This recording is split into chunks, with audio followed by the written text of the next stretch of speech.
Assalamualaikum warahmatullahi wabarakatuh. Apa kabar Ananda solih-solihah semua? Semoga semuanya dalam keadaan sehat ya. Alhamdulillahirabbil alamin wa bihi nasta'in wa ala umuri dunya waddin. Wassalatu wassalamu ala asrafil anbiya'i wal mursalin wa ala alihi wa sahbihi ajmain. Asyhadu an la ilaha illallah wahdahu la syarikalah wa asyhadu anna Muhammadan abduhu wa rasuluhu la nabiyya ba'dah. Alhamdulillahirabbil alamin. Seperti yang Ananda soleh-solehah tahu bahwa hari ini adalah ada agenda KU berkurban. Alhamdulillah juga di tahun ini ada hewan kurban yang dititipkan di Khairu Ummah, 5 ekor kambing dan 1 ekor sapi. Ya, nanti Ananda soleh-solehah insya Allah hari ini kita akan melakukan penyembelihan hewan kurbannya, mulai dari proses penyembelihan. Kemudian nanti Ananda akan melihat proses penyayatan atau pengkulitan ya. Jadi kulitnya itu diseset dari badannya. Kemudian nanti akan ada setelah proses pengulitan masuk ke dalam proses pencacahan ya. Setelah dicacah nanti dagingnya akan ditimbang, kemudian akan dikemas. Ya, insya Allah nanti proses itu akan Ananda soleh-solehah ketahui atau akan Ananda soleh-solehah saksikan ya. Nanti silahkan ditonton videonya dengan seksama ya. Mau tahu bagaimana caranya ketika kita melakukan proses dalam penyembelihan hewan kurban tersebut? Yuk kita lihat prosesnya.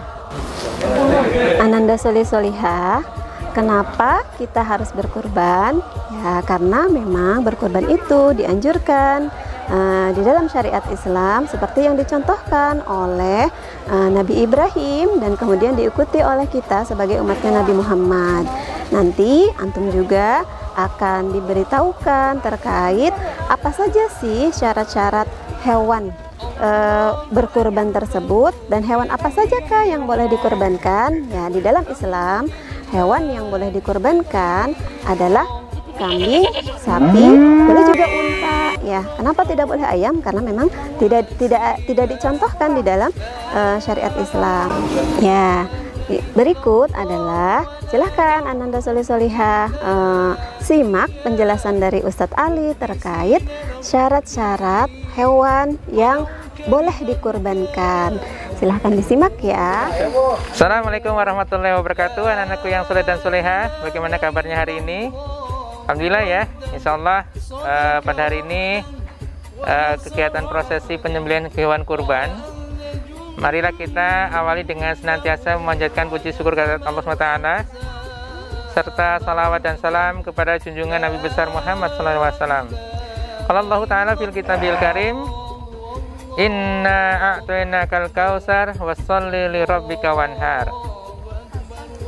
Fasholli li rabbika wanhar. Sadaqallahul adzim. Nah, anak-anakku yang soleh dan solehah, pada hari ini Pali akan menjelaskan tentang ciri-ciri fisik binatang kurban atau hewan kurban ya. Kalau binatang cenderung binatang liar ya. Kalau hewan itu cenderung mungkin hewan piaraan ya. Kalau binatang piaraan kayaknya agak aneh gitu ya. Baik, anak-anakku yang soleh-solehah, di hadapan saya ada seekor apa ini? Domba ya. Atau biri-biri. Nah, suaranya keren. Gitu ya. Dan Bu Ida juga sudah tadi keliling. Ada berapa ekor kambing Bu Ida? 5. Kemudian 1 ekor sapi ya. Alhamdulillah. Barakallahu fikum. Dan tolong perhatikan anak-anakku yang soleh dan solehah, ciri-ciri fisik dari binatang kurban. Yang pertama, disyaratkan atau disyariatkan lebih dari 1 tahun ya, 1 tahun atau lebih. Bagaimana ciri-cirinya? Pertama, kalau antum bisa membuka bagian gigi, nih, bagian gigi sini, itu mereka tuh sudah ada gigi tetap ya, lebih dari 2. Nah, ini suruh senyum susah ya? Oh enggak lah, udah ya. Tanduknya aja udah panjang, berarti udah lebih dari itu. Ini kemungkinan udah lebih dari 2 tahun. Ya, alhamdulillah.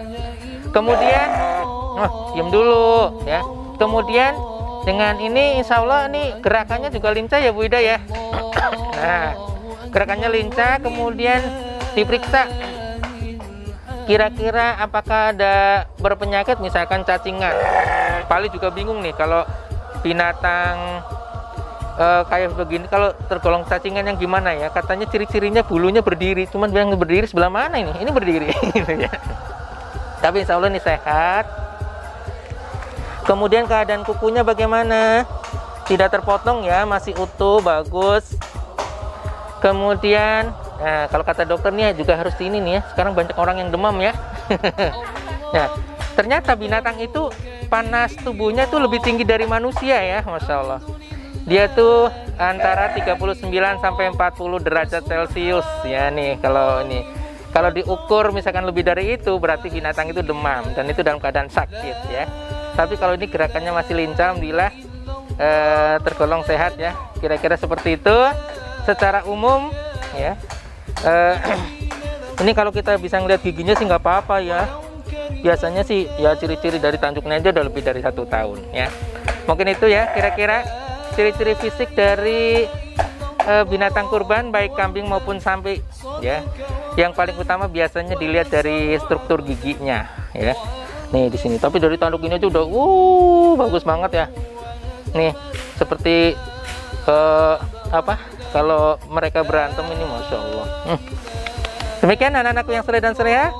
Terima kasih atas perhatian. Wabillahi taufiq wal hidayah. Wassalamualaikum warahmatullahi wabarakatuh. Berikutnya adalah setelah kita melakukan tadi ya, terpenuhinya syarat-syarat sesuai dengan syariat Islam tadi, maka masuk ke dalam proses yang namanya langsung kepada penyembelihan hewan kurban tersebut. Bagian apa ya yang harus disembelih pada hewan kurban tersebut? Nah, ini alhamdulillah Ustadz Rifal sebagai penyembelih hewan kurban juga di sini ya. Baik, alhamdulillah anak-anakku yang soleh dan solihah, kita hari ini telah menyaksikan pemotongan hewan kurban. Nah, di sini pada bagian hewan yang Ustadz tadi sembelih adalah bagian leher. Nah, kenapa dipotong di bagian leher? Karena di leher itu terdapat 3 saluran utama. Yang pertama adalah saluran pernafasan yang disebut dengan hulkum. Kemudian saluran pencernaan atau makanan yang masuk ke dalam saluran itu yang disebut dengan mari. Dan yang terakhir adalah saluran saraf. Ya, jadi ketiga saluran ini adalah merupakan salah satu saluran yang sangat vital bagi si hewan tersebut. Jadi mengapa dipotong di bagian leher? Karena tadi ya, ketiga saluran itu semuanya berada di dalam leher si hewan itu. Jadi dipastikan proses penyembelihan di bagian leher itu menggunakan pisau besar atau golok yang sangat tajam. Kemudian jangan lupa kita selalu doakan bagi siapa saja yang menyalurkan atau memberikan kurbannya, semoga kurbannya diterima oleh Allah Subhanahu wa Ta'ala. Terima kasih. Assalamualaikum warahmatullahi wabarakatuh. Nah, setelah hewan kurban itu disembelih, nah ini ada Ustadz Mukhlis dan Ustadz-Ustadz yang lain yang melakukan proses berikutnya setelah disembelih adalah pengulitan terkait hewan tersebut. Jadi dilepas ya kulitnya dari badan hewan tersebut.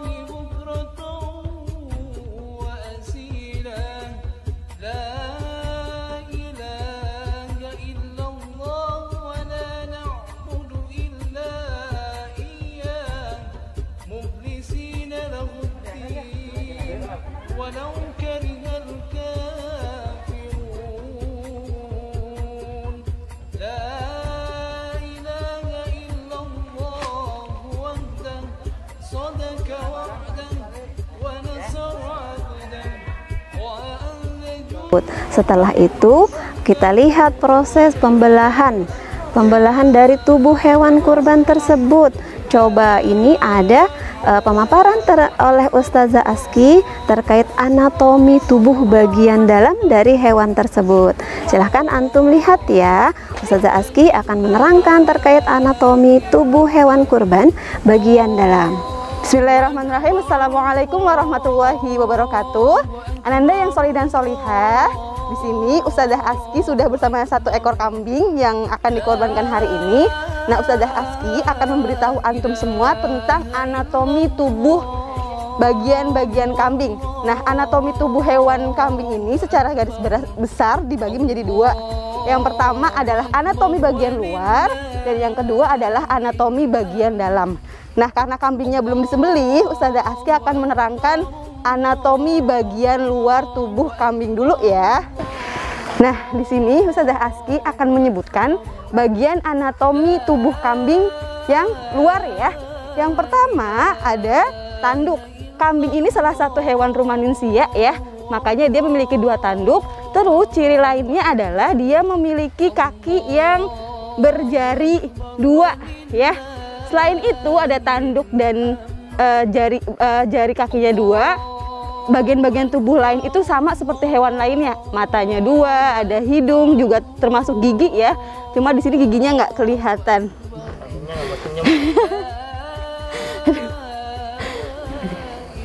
Nah, untuk bagian lainnya itu bisa kita ke belakang, Ustaz. Untuk bagian lainnya sama ya, ini kambingnya kambing jantan ya Ustaz Ali. Nah, kambing jantan biasanya kambing jantan itu ada ciri khasnya ya. Jantan kalau betina kan ada putingnya, kalau ini tidak ada ya. Oke, itu kali Ustaz ya. Udah ya. Nanti kita lanjutkan ke bagian tubuh kambing yang dalam ya ketika sudah disembelih ya. Anatomi bagian dalam kambing itu ada apa saja ya. Nah, ini kita sedang melihat Ustadz Muklis untuk menguliti terlebih dahulu. Nanti kita akan lihat bagian-bagian dalamnya ya.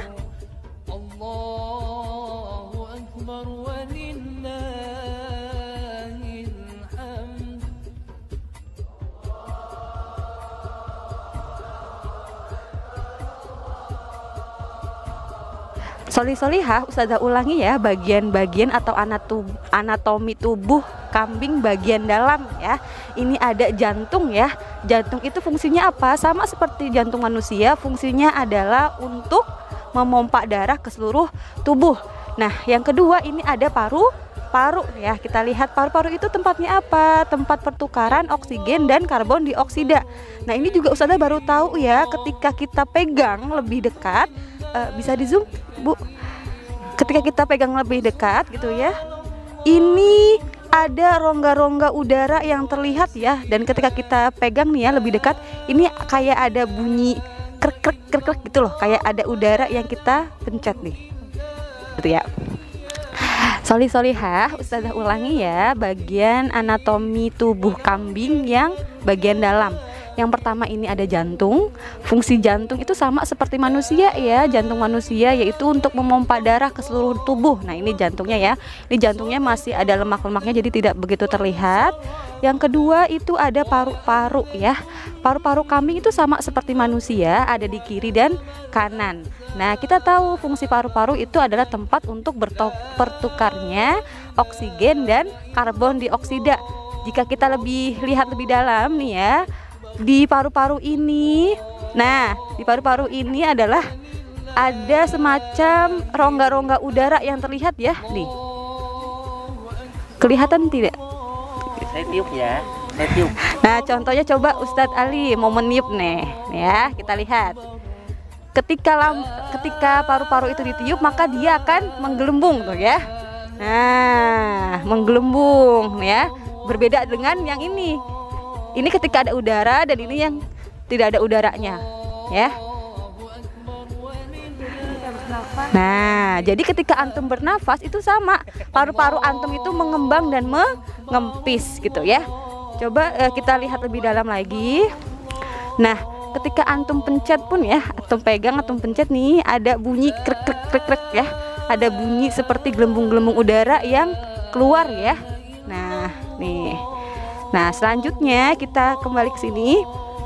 Ini ada lambung ya, ada lambung dari kambing. Tadi Ustazah mengingatkan antum bahwa kambing itu dan sapi termasuk hewan rumaninsia, yaitu hewan yang lambungnya itu memiliki 4 ruang ya, 4 ruang. Berbeda dengan hewan lain. Kalau hewan lain itu lambungnya hanya ada 1 ruang, tapi kalau hewan rumaninsia itu lambungnya ada 4 ruang. Nah, mana aja? Nah, yang pertama ini ada nih ya, yang di luar ini yang pertama nih ya. Ustazah tidak bisa angkat ini ya. Nah, yang 3 ruang lainnya itu di satu lambung ini, tapi ada penyekatnya ya. Penyekatnya fungsinya apa? Ketika kambing itu makan, itu ada prosesnya masing-masing ya. Kemudian kita lanjut ke bagian yang selanjutnya. Ini ada ginjal ya. Ginjal kambing pun sama seperti manusia, ada 2, cuma ini tadi satunya mungkin di bawah ini ya. Satunya di bawah ya, ini ya. Bentuk ginjal itu sama seperti kacang ya. Kita lihat seperti kacang ya bentuknya ya. Satu. Kelihatan seperti kacang ya. Ini ginjal kambing ya. Jumlahnya 2 sama seperti manusia, dan hewan lain pun sama ya, jumlah ginjalnya juga 2. Kemudian kita lanjut ke hati. Nah, ini ada hati ya. Kambing pun sama memiliki hati. Nah, ini hati kambing ya. Nah, ini hati kambing ya. Lumayan besar ya, sekitar 1 telapak tangan. 1 telapak tangan lebih nih ya. Masih sampai bawah. Kemudian ada pankreas. Nah, ini pankreas itu hampir sama seperti paru-paru ya bentuknya. Nah, ini. Cuma dia warnanya lebih gelap ya. Lebih gelap dan teksturnya lebih terlihat bintik-bintik ya. Nah, tuh ya, terlihat ya. Nah, oke, lanjut kita ke usus besar dan usus kecil. Nah, ini usus besar dan usus kecil. Nah, ini ya. Kalau usus besar dan usus kecil terlihat dari namanya ya. Itu yang besar berarti bentuknya juga besar. Nah, ini nih usus besar nih. Nah, ini usus besar ya. Ini usus besar, yang ini usus kecil ya. Usus kecil. Nah, ini. Oke, itu tadi penjelasan Ustazah Aski terkait anatomi tubuh kambing bagian dalam. Nanti kita belajar lebih lanjut di kelas ya, solihah. Syukron. Assalamualaikum warahmatullahi wabarakatuh.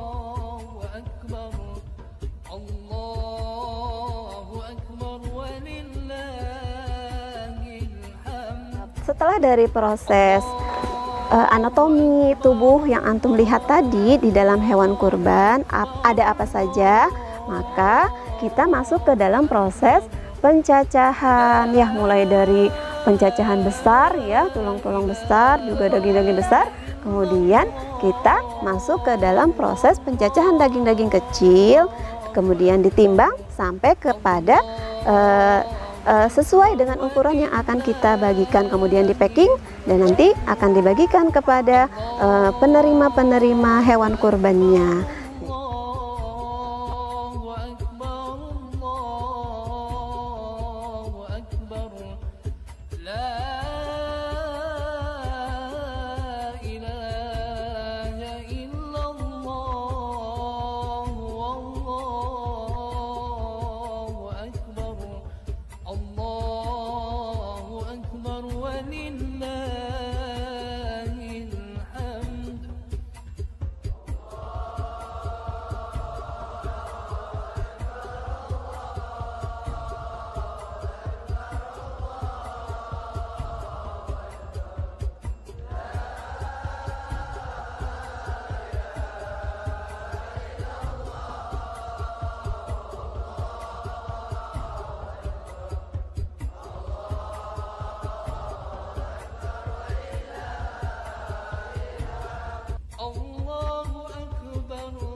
Allahu Akbar, Allahu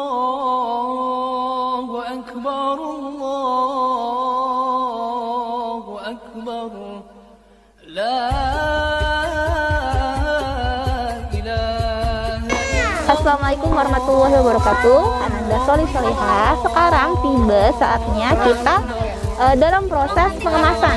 Ini adalah area pengemasan. Nah, di sini sebelum dikemas, daging-daging kurban ini akan ditimbang terlebih dahulu. Ditimbang oleh Ustazah Aski. Ustazah Aski sedang menimbang. Ditimbang beratnya adalah 500 gram per beseknya ini untuk daging sapi. Nanti untuk daging kambing dilihat dulu nanti hasilnya berapa ya. Nah, dalam proses pengemasan yang harus kita pikirkan sebagai panitia kurban adalah dua hal, yaitu efek dari bahan untuk mengemas ini terhadap daging kurban dan juga terhadap alam. Jadi daging kurban ini jangan sampai rusak karena bahan-bahan pengemasan tersebut. Jadi di sini di rumah kita menggunakan bahan-bahan yang insya Allah aman, bahan yang dari alam, yaitu daun jati sebagai alasnya. Daun jati yang kita dapatkan langsung dari sekolah. Di sini banyak pohon jati ya. Tadi kita ambil pohon jati untuk alasnya. Dan juga di luarnya kita tidak pakai plastik, tapi kita memakai besek atau ini bambu ya, bambu yang dianyam dibentuk seperti wadah. Insya Allah dengan pemakaian daun jati dan besek ini akan ramah lingkungan dan kita tidak meninggalkan sampah-sampah plastik ya. Nah, selanjutnya dalam proses pendistribusian nanti ketika ini didistribusikan prosesnya harus cepat.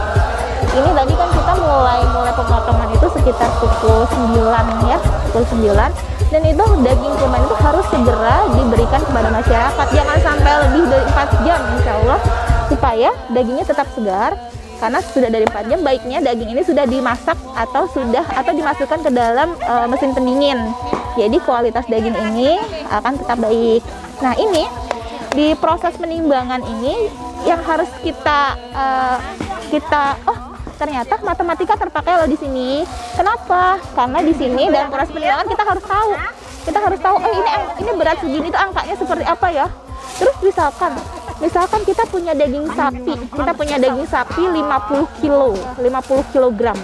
Sedangkan kita punya kupon 100 kupon untuk 100 orang misalkan. Nah, berarti satu beseknya ini beratnya berapa? Supaya tidak kurang gitu ya.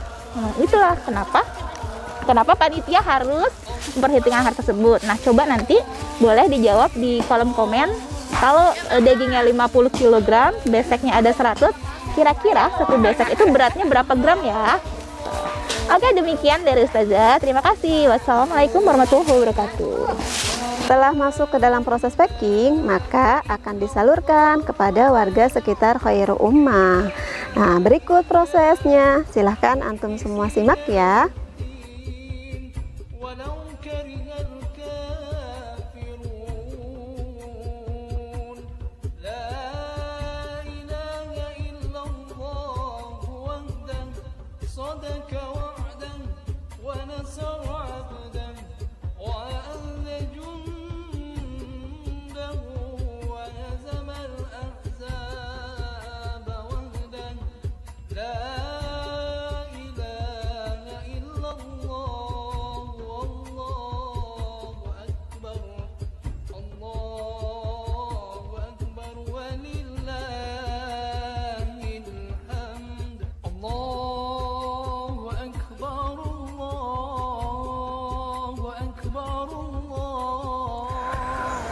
Assalamualaikum warahmatullahi wabarakatuh.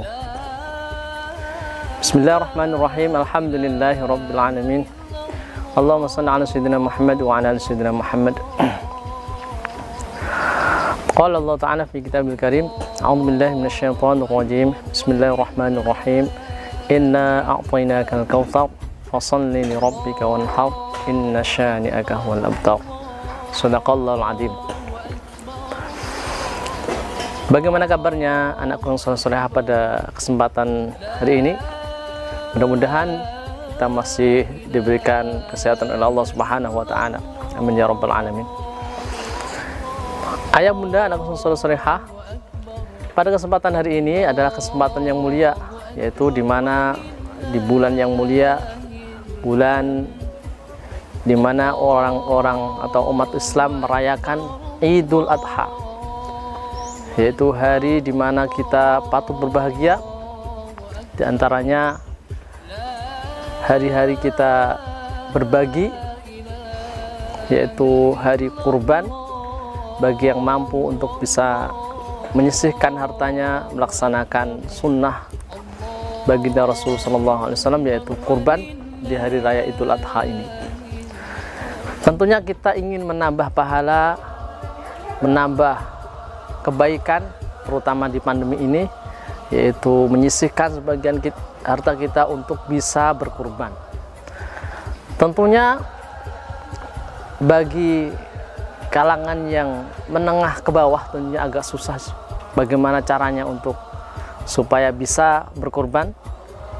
Ya, di sini saya akan memberikan tip-tip bagaimana supaya kita bisa berkurban, menambah pahala, sehingga bisa menjadi kendaraan di Shiratal Mustaqim nanti. Amin ya rabbal alamin. Yang pertama yaitu niat yang kuat. Benar-benar niat ingin berkurban tahun depan. Jadi ini niat menentukan. Sebagaimana sabda baginda Rasulullah, innamal a'malu binniyat. Semua tergantung niatnya. Kalau niat kuat, insya Allah dijabah oleh Allah Subhanahu wa taala. Jadi bagaimana caranya? Di antaranya niat yang kuat dengan cara menyisihkan sedikit-sedikit, sehari bisa 1000 dan lain sebagainya. Ya. Yang kedua adalah berprasangka baik kepada Allah. Ya. Jangan sampai kita berpikiran saya itu penghasilannya saya nggak cukup apalagi untuk kurban. Nah, itu berprasangka kurang baik pada Allah. Prasangka baik bahwa Allah Maha Kaya, maka insya Allah dengan prasangka bahwa Allah tahun ini harus kurban. Nah, itu adalah motivasi cita-cita supaya bisa tercapai untuk kurban. Yang ketiga, ikhtiar yang maksimal, usaha yang maksimal dengan cara tadi ya, menabung sedikit-sedikit setiap hari, dikumpulkan, walaupun ada rintangan apapun, disisihkan sedikit-sedikit. Insya Allah semuanya akan diwujudkan dengan niat yang pertama, yang kedua dengan prasangka baik kepada Allah, kemudian yang ketiga ikhtiar, berusaha maksimal. Itu adalah tip-tip untuk supaya bisa kurban. Tentunya dengan tip-tip tadi kita semua berharap mudah-mudahan dimudahkan oleh Allah Subhanahu wa taala. Itu saja dari saya, mudah-mudahan bermanfaat. Wassalamualaikum warahmatullahi wabarakatuh. Alhamdulillahirrabbilalamin. Ananda soleh-solehah, agenda kau berkurban kita hari ini, tahun ini sudah selesai dilaksanakan. Sampai jumpa di agenda kau berkurban tahun depan. Assalamualaikum warahmatullahi wabarakatuh.